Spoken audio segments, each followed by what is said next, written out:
सुप्रभात छात्रों। तो हमने देखा किस तरह से हरिहर काका को उनके भाई अपने घर वापस ले आते हैं और सारी घर के लोग अब उनका हर बात सुन रहे हैं और उनकी चीज़ों के लिए उनकी आवाज़ निकलने पहले ही चीज़ें बहुत ज़्यादा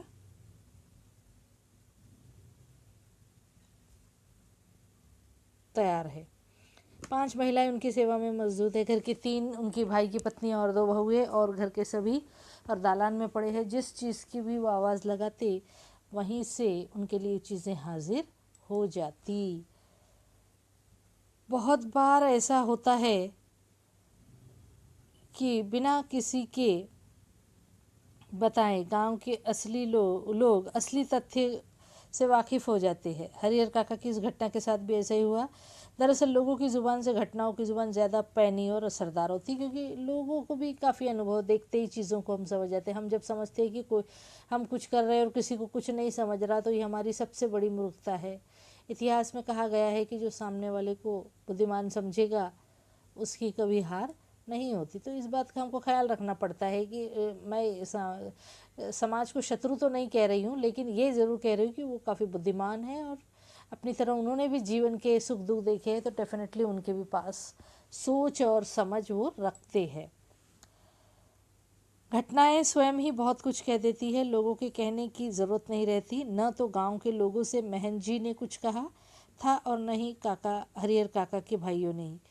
इसके बावजूद गांव के लोग सच्चाई से अवगत हो गए थे। फिर तो गांव के बैठकों में बातों का जो सिलसिला चल निकला उसका कोई अंत नहीं। चावड़ी पर न कुएं पर महिलाएं जमा होती या बात करने, शाम को पार्क में, बगीचों में, जहाँ पर भी मिलते, खेत खलिहानों में साथ में खाने बैठते या भजन में आते मंदिर में, तो शाम को भजन के बाद यही सब बातें चलती और इसका क्या हल निकलेगा ये भी वो सोचते।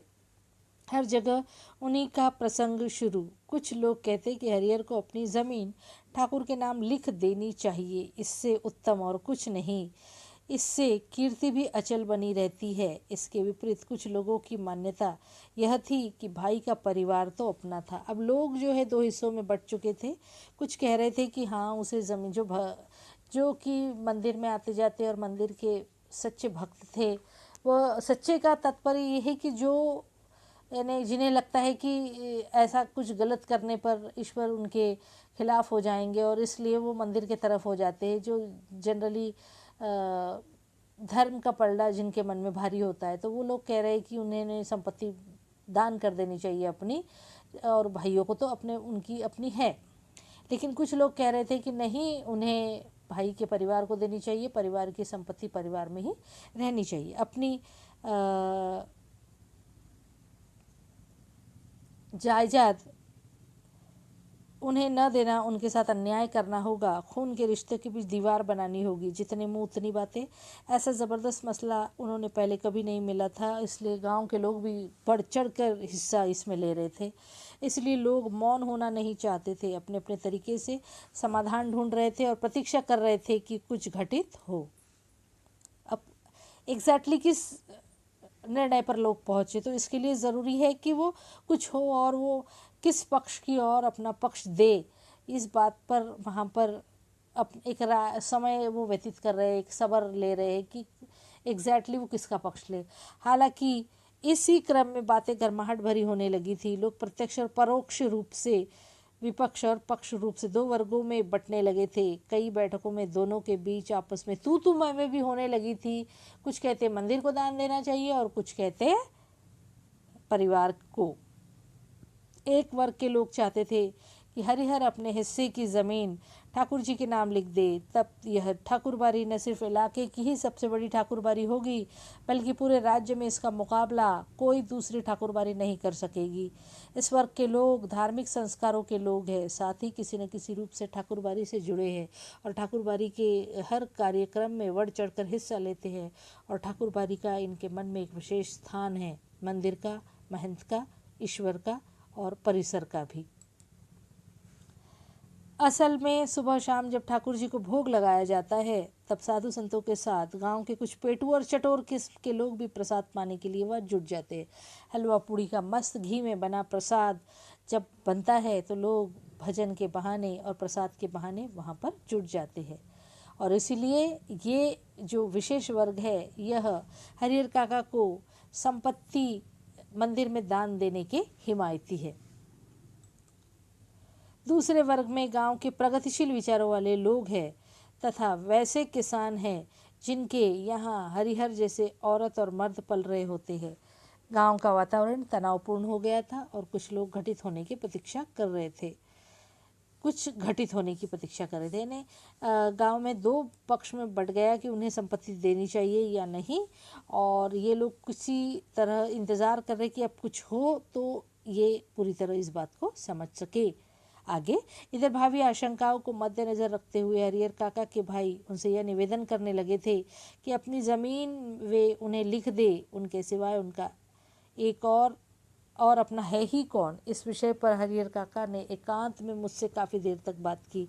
यानी लेखक न सिर्फ अभी आए, इसके पहले भी लेखक मिलकर गए थे और लेखक को उन्होंने अपने दिल की बात बताई कि ये घर वाले मुझसे कह रहे हैं कि मुझे अपनी संपत्ति लिख दो, लेकिन वो ऐसा नहीं चाहते और लेखक ने इस किसी नतीजे पर पहुंचना ज़रूरी नहीं समझा। अतः हम इस निष्कर्ष पर पहुँचे कि जीते जी अपनी जायदाद का स्वामी किसी और को बनाना ठीक नहीं है ना। किसी को भी आप चाहे मंदिर में लिख दो, आप चाहे घर में लिख दो, हालत दोनों ही तरफ बुरी है। चाहे वो अपना भाई हो या मंदिर का महंत ही क्यों ना हो, हमें अपने गांव और इलाके के वे कुछ लोग याद आए जिन्होंने अपनी ज़िंदगी में ही अपनी जायदाद अपने पूर्वजों के उत्तराधिकारियों या किसी अन्य को लिख दी, लेकिन इसके बाद उनका जीवन कुत्ते का जीवन हो गया।